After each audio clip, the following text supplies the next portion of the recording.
اعوذ باللہ من الشیطان الرجیم بسم اللہ الرحمن الرحیم۔ السلام علیکم پیارے بہن بھائیوں، اللہ پاک سے دعا ہے آپ کو صحت، تندرستی اور امن والی زندگی عطا فرمائے، آمین۔ اور آپ کی رزق میں برکت اور کشادگی عطا فرمائے، آمین یا رب العالمین۔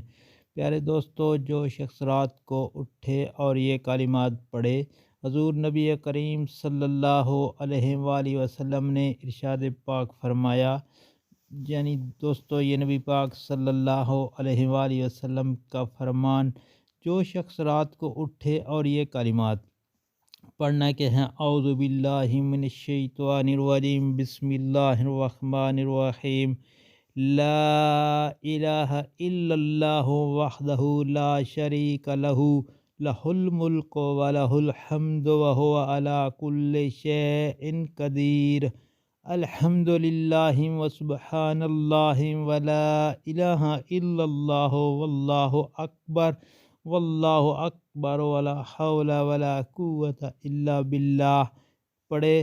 اور اس کے بعد اللہم اغفر لی، اے میرے اللہ میری مغفرت فرما، یا کوئی اور دعا کرے تو اس کی دعا قبول ہو جاتی ہے، اگر وضو کر کے نماز پڑھے تو نماز بھی قبول ہو جاتی ہے۔